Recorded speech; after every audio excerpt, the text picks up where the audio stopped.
Good morning, folks. We're going to give it just a couple more minutes and then we'll get started.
All right, folks, this is Don Medellin with the South Florida Water Management District. I'm the one helping to lead the water reservation process. I wanted to welcome everybody to the Water Reservation Rule Development Workshop number 2 for the EAA Reservoir Water Reservation.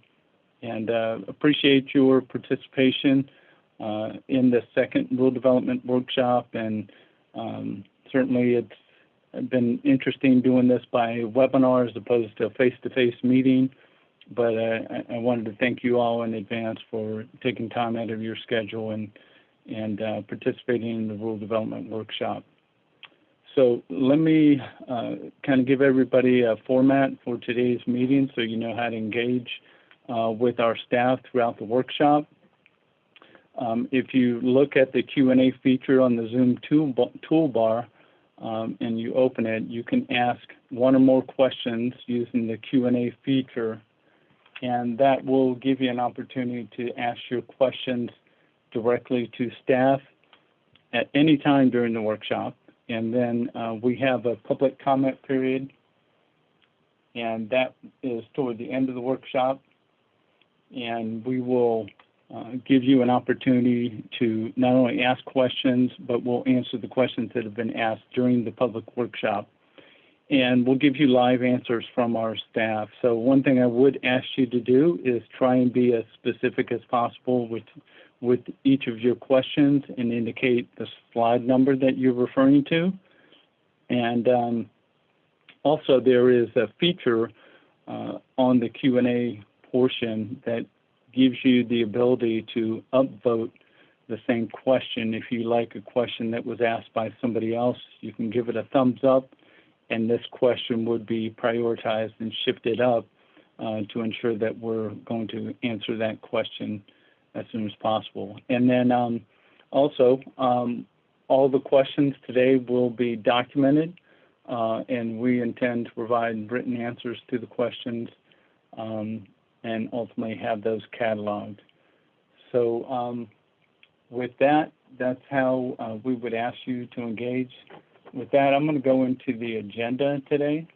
And the agenda, we're going to cover the Water Reservation Authority and process, changes and revisions to the technical document, as well as the draft rule, and then have an opportunity for you, the public, to ask specific questions. And then once we've had an opportunity to hear from you all, we will go into the next steps and then adjourn shortly thereafter. So with that, I'm going to turn it over to Jennifer Brown in our Office of Counsel. Jennifer? Good morning, everyone. My name is Jennifer Brown. As Don mentioned, I'm with the Office of Counsel. And we are just going to do a quick recap of our statutory authority and our process for rule development and water reservations. We know that we did this last month, or last workshop, but we just, for those who may be new to this workshop, we just want to go over that, make sure everyone's on the same page. So next slide, Don. So our authority in 373 for doing water reservations is found at 373. .223 subparagraph 4, and it states that the governing board may reserve from use by permit applications water in such locations and quantities, and for such time of the year as in its judgment may be required for the protection of fish and wildlife or public health and safety.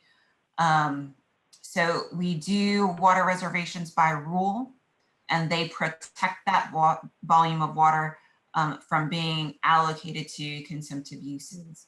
Water reservations are done for two reasons, either to protect fish and wildlife or for public health and safety.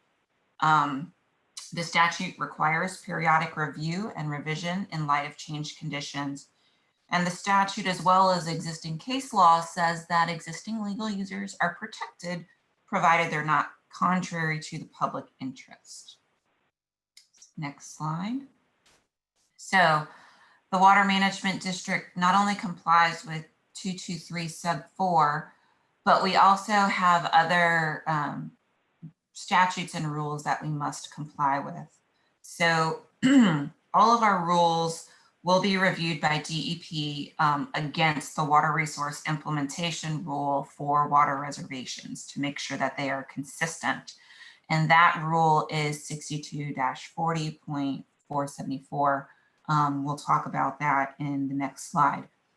Also, the Chapter 120 and the implementing rules in Chapter 28 Florida Administrative Code define what the process is for rulemaking and set the standards that the district has to follow. So Chapter 120 says the rule cannot be arbitrary and capricious. It cannot modify, enlarge, or otherwise change the delegated legislative authority. We must follow the process. Those types of standards that are there in 120.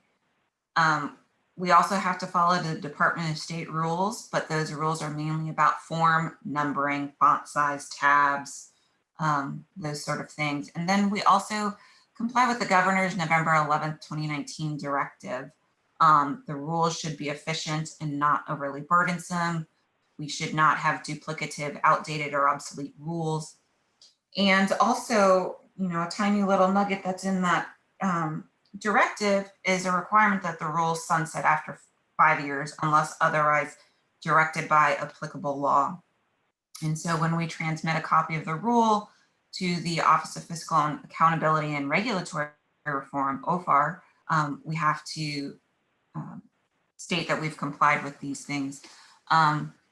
This rule won't include a sunset provision because of the requirement in WRDA 2000 and Section 373.470 that we will discuss a little bit later on to protect water made available by the project. But those are the high level list of rules and statutes that we also have to comply with in this process. Next slide. So the Water Resource Rule Implementation Rule that DEP has adopted is 6240.474. The statute had said periodic review and revision in light of changed conditions. And so the DEP rule gives a little bit more guidance about what that means. The rule states periodic review should be at least every 5 years. They also break down what protection of fish and wildlife and what public health and safety mean, and provide a list. And so you could look at the list there. But one of the items in the list for protection of fish and wildlife is to aid in the restoration of natural systems which provide fish and wildlife habitat. And that's what we are doing in this instance. It also says, to the extent practical, the rule should clearly describe the location, quantity, timing, and distribution of the reserved water. And the rule also confirms that we can do prospective reservations for water quantities anticipated to be made available by a project. And it also goes on to say that when water is reserved prospectively, the rule shall state when the quantities are available, anticipated to become available, and how they might be adjusted if actual water made available is different than the quantity that was anticipated. Next slide. So it's not just these statutory authorities, as I mentioned before, that we need to comply with. There's also 373 is integrated with various federal laws, specifically the Water Resources Development Act, WRDA 2000. It requires that water made available by CERT projects for the natural system be protected, and the district needs to use its reservation or allocation authority. And there is a coordinating statute in 373. It's found at 373.470 sub 3 sub C. That says the PIRs must identify the increase in water supply resulting from that project component, and we must reserve or allocate that additional supply. And the PIRs identify water for the natural system, as well as water for other water-related needs. And then the water reservation or allocation rulemaking has to be completed before a project partnership agreement can be signed. And that's the agreement that we have to receive federal funding for construction and operation. And so the Corps will not begin construction unless this PPA is signed, and the PPA cannot be signed until the water reservation rule is adopted and effective. And so that particular requirement is what's driving our schedule here. And again, I'm just going to go through this in reverse to show you how it backs everything up. And so we are hoping to anticipate construction of the EAA reservoir in the fall 2021. And so we are targeting May 2021 for the execution of that PPA agreement. And we need time to draft it and to do our verification letter exchange. And so we need to have the rule hopefully become effective by December 31st, 2020. That's assuming no rule challenge would be that date. Next slide. And so for the rule to become effective on December 31st, 2020, we would hold a rule adoption hearing November 12th, which means we need to go to our governing board and ask for authority to publish the notice of proposed rule in September. And in order to make sure that the rule language is settled upon and complete, and we've got all the comments possible, we are here at today's workshop. So that is the time frame. So all of our rule reservations are found at Chapter 40E10. We do have other reservations in the district. Fakahatchee Estuary, Picayune Strand is one. North Fork of the St. Lucie River is another. That is also a prospective reservation, as well as the Caloosahatchee River C43 is a prospective reservation. And then there's the nearshore Central Biscayne Bay reservation. All in all, that totals 172,000 acres.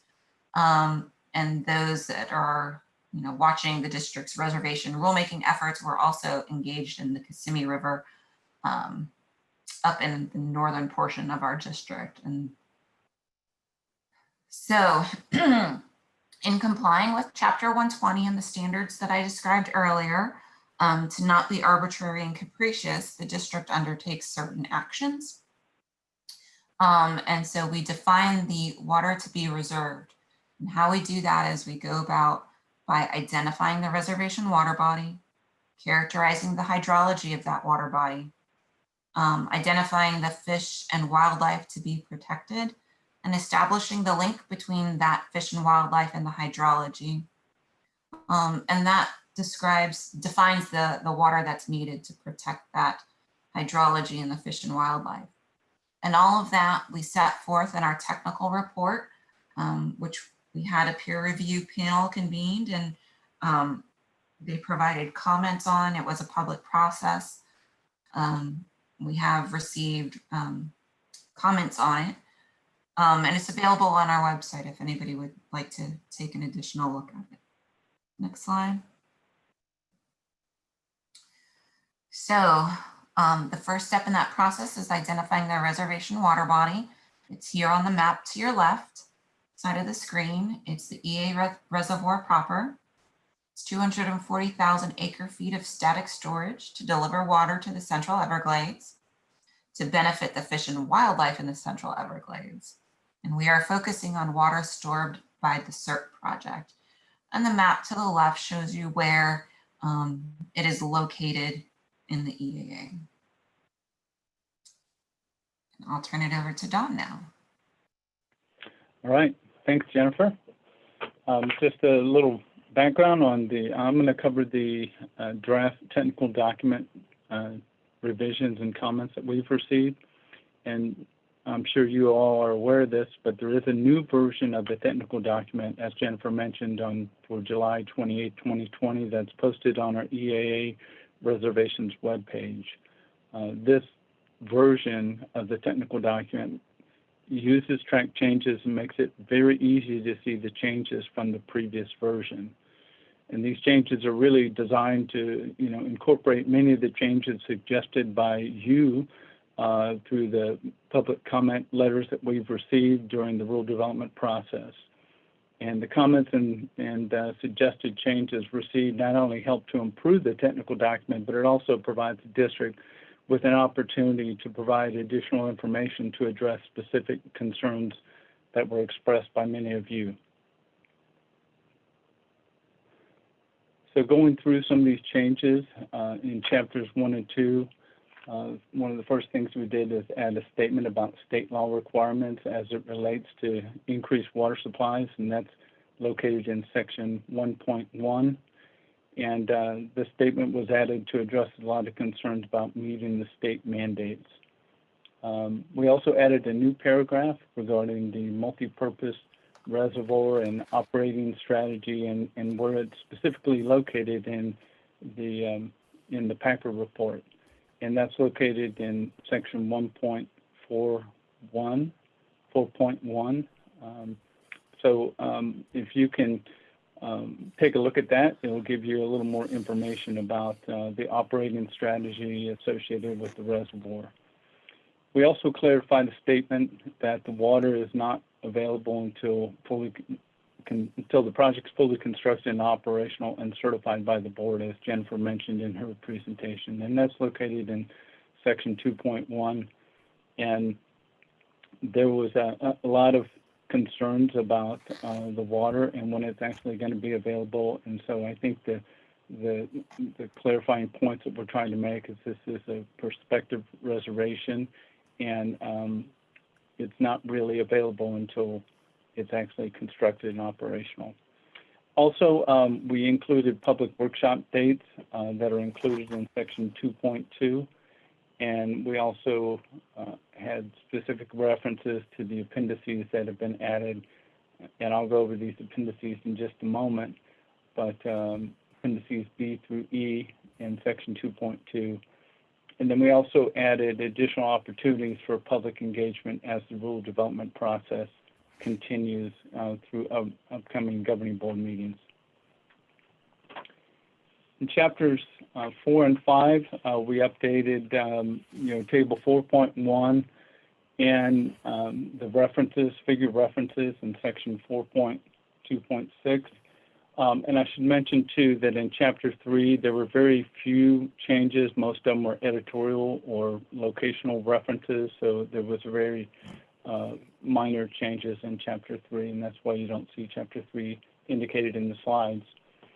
We also clarified the population numbers rather than population densities for apple snails, and that was clarified in section 4.3.5.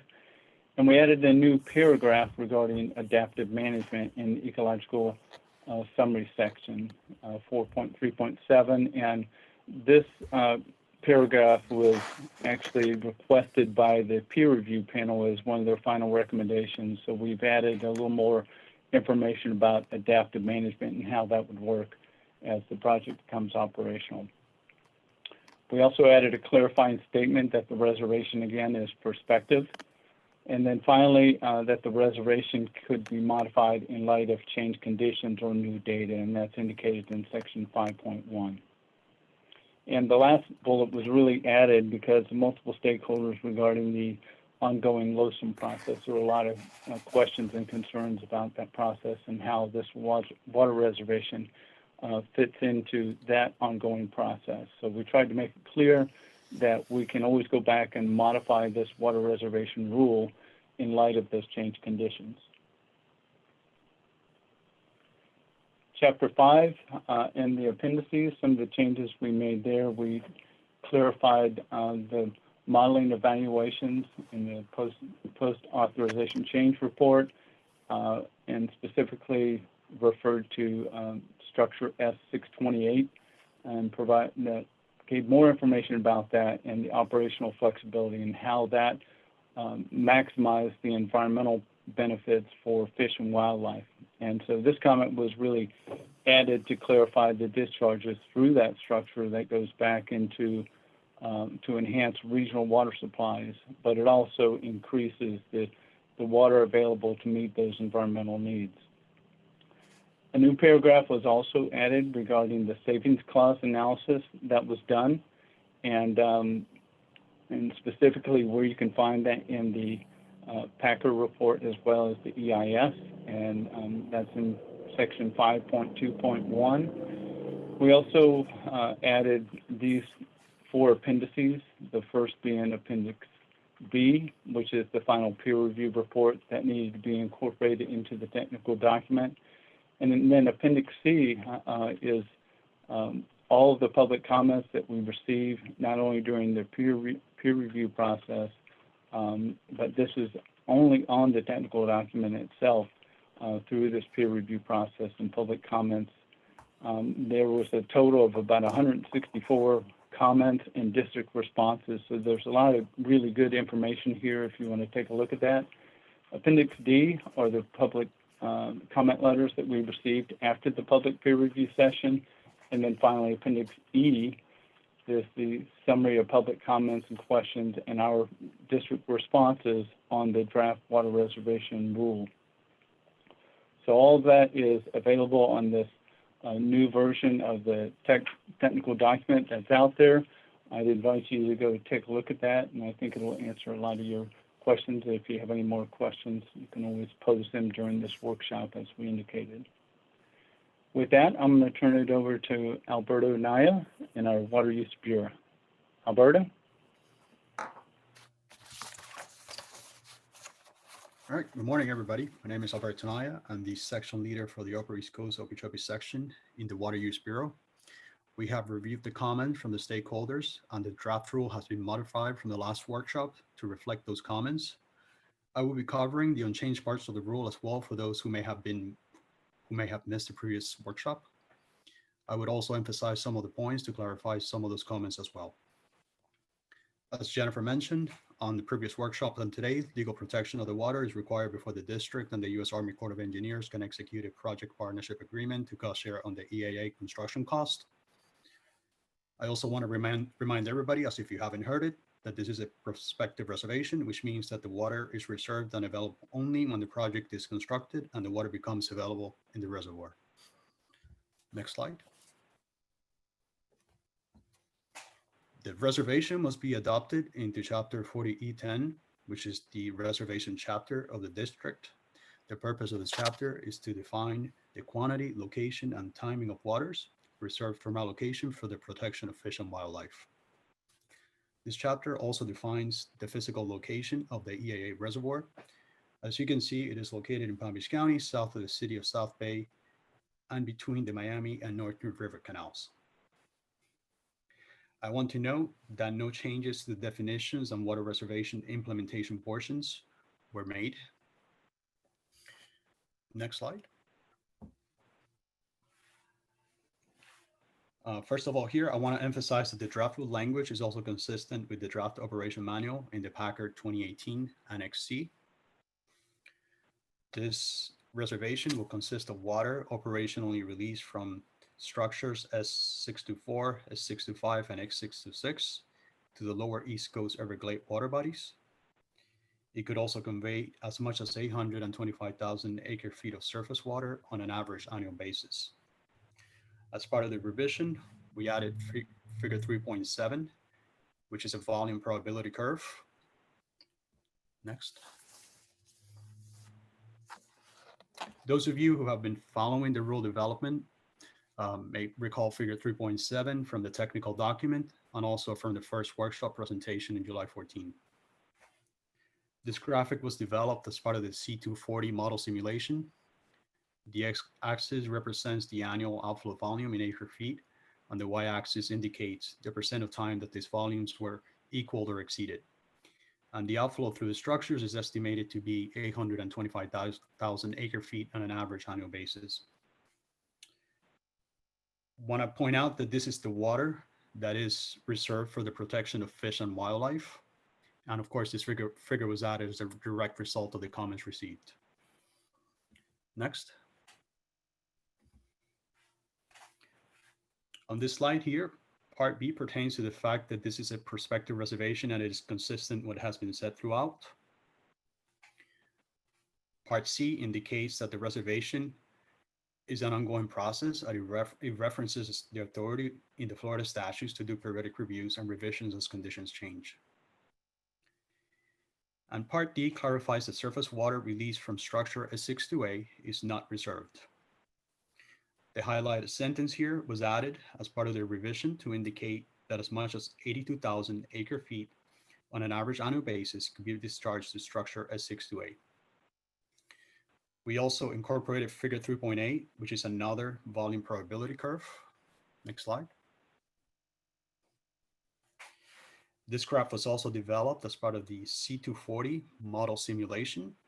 As you can see, outflow through structure S628 is estimated to be 82,000 acre feet on an average annual basis.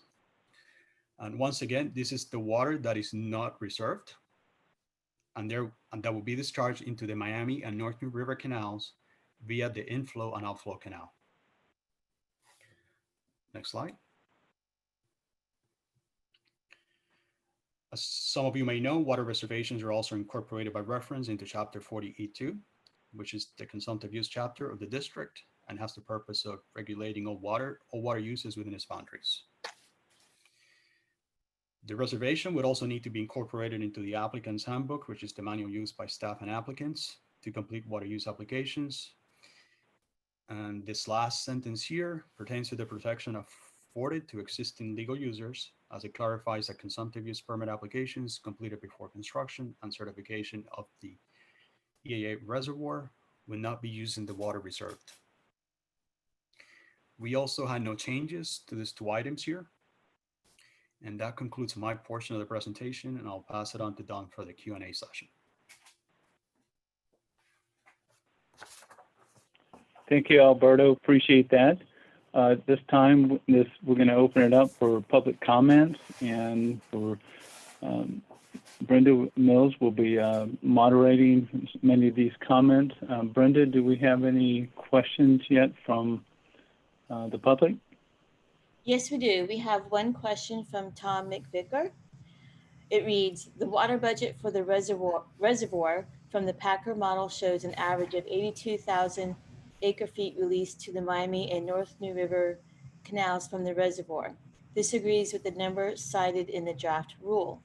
However, the model only shows 448,000 acre feet going from the reservoir to the Everglades, for a total outflow of 530,000 acre feet, not the 825,000 acre feet stated in the rule.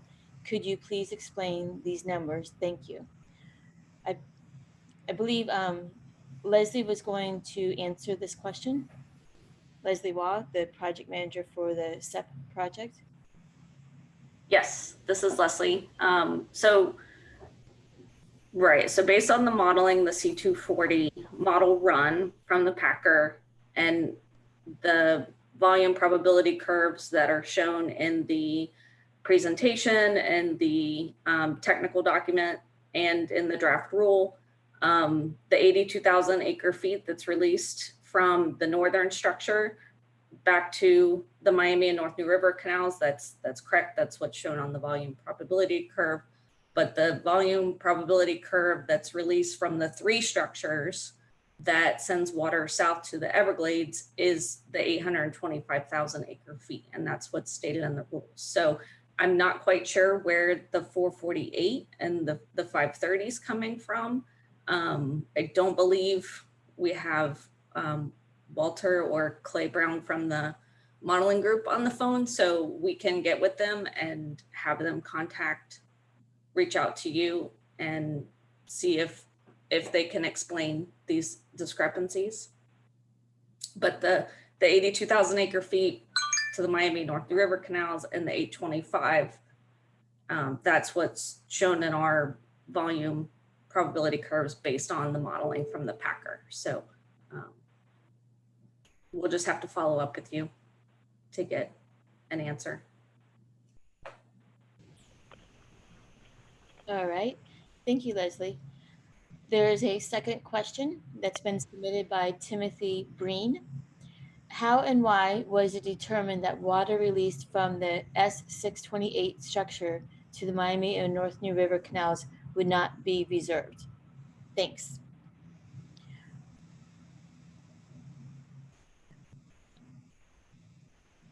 I'm thinking perhaps Leslie Waugh or Jennifer Brown could address this one.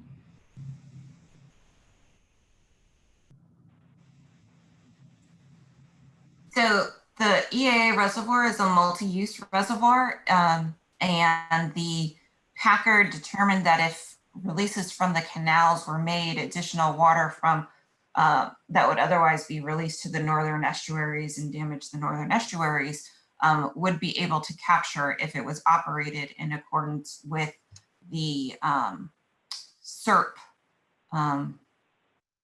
as how it was envisioned in SERP in that component G, I believe it was.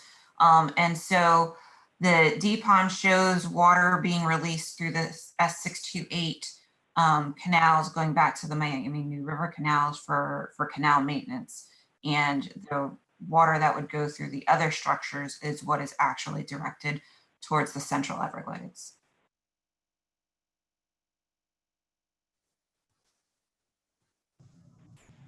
Thank you. At this point, I don't see any other questions submitted through the Q&A feature. So we'll give folks a little bit more time. If you want to submit a question to our staff, if you could type it into the Q&A feature, and we'll be sure to try and provide live answers for you. So if you can type in your questions now, we'll address those questions that you might have. Thanks.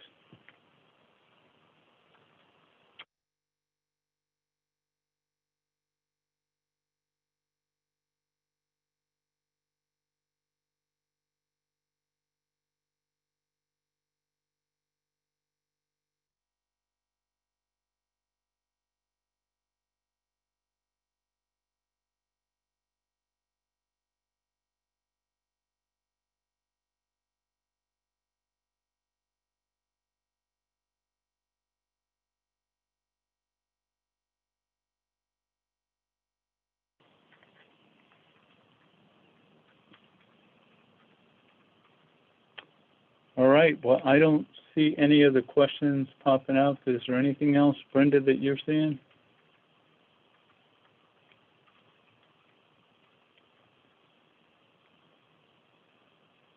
Sorry, I lost my mouse for a second. No, I don't see any other questions at this time. Okay. Well, I think we'll go ahead, and Tom McVicker will certainly follow up with you on those differences in the flows, as Leslie indicated, and give you a buzz and work through that. At this point, I think we'll go ahead and go into the next steps to give you all an idea of where we're going from here. Don? Yes. Just got one more question. Okay. We should address it here. So this one is from Chris Johns.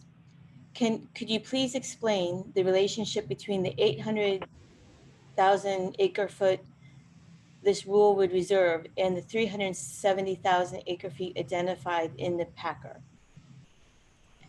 This is reminiscent of a question I know we addressed at the first workshop. I believe Leslie addressed it at that time.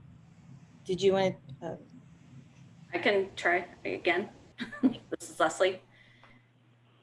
So yeah, and if you want to go back to the, I believe it's the peer review workshop, we also talked about this a couple times, but just trying to explain briefly, the 800,000 acre feet, well, the 825,000 acre feet average annual that's released from the reservoir from the 3 structures that go to the adjacent storage and treatment facilities that goes south towards the Everglades is water that's captured in the reservoir, and it's existing and new water. And then the 370,000 acre feet, that is the additional water provided by the project to the Everglades south of the, what we call the red line, which is the boundary between the EAA and the water conservation area. That's the 370,000 of additional water beyond the existing, the baseline that's provided by the project. So the 825 is what's released from the reservoir that consists of existing and new water.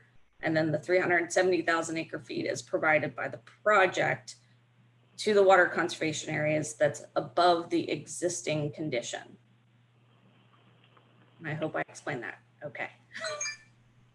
And just for everyone's reference, I know it was mentioned earlier by Don, in the appendix of the technical document that was posted last week, there is the Q&A question answer matrix that captured the answer that Leslie just gave in written form. So you can go back and refer to it at your leisure.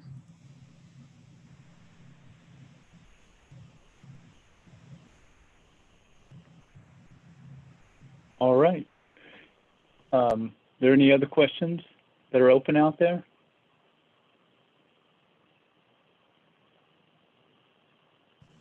No, not at this time. Okay.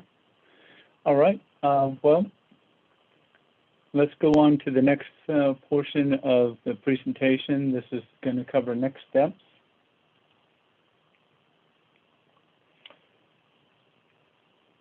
And so just give you an idea of how to continue to engage with the district through this public process.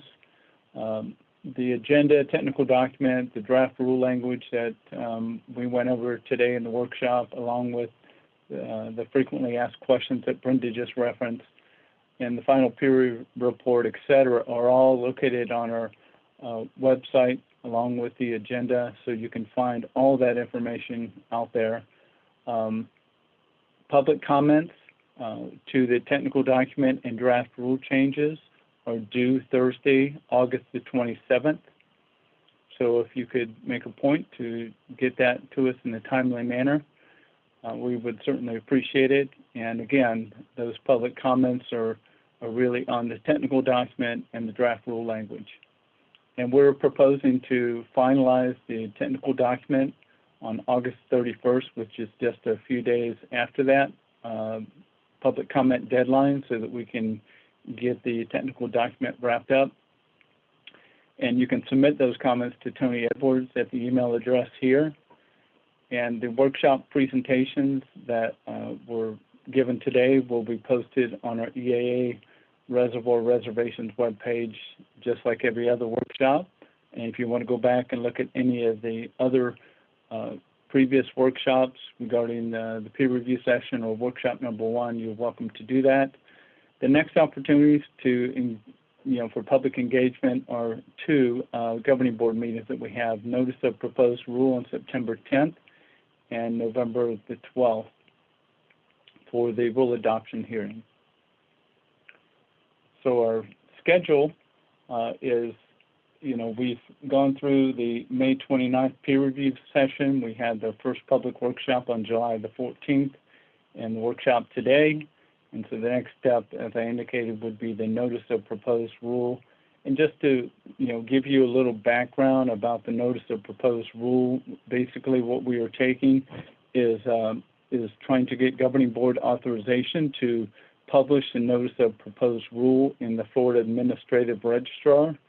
And then we submit the notice of proposed rule to the Office of Fiscal Accountability and Regulatory Reform, to the Florida Department of Environmental Protection, the Joint Administrative Procedures Committee, which is the standing committee of the legislature to ensure that all our rules are consistent.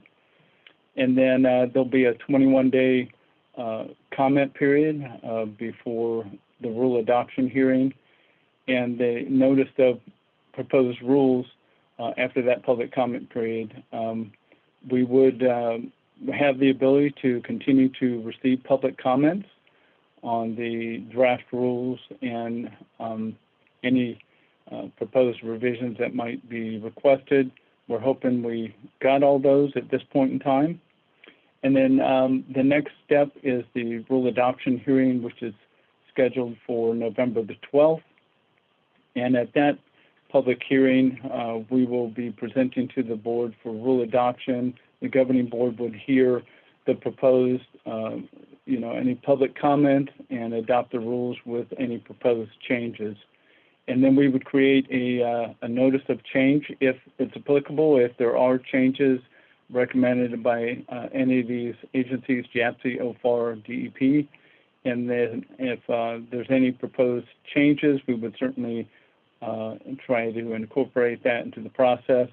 If there are no changes for the notice or at the public hearing, then we would have an effective date of December 21st.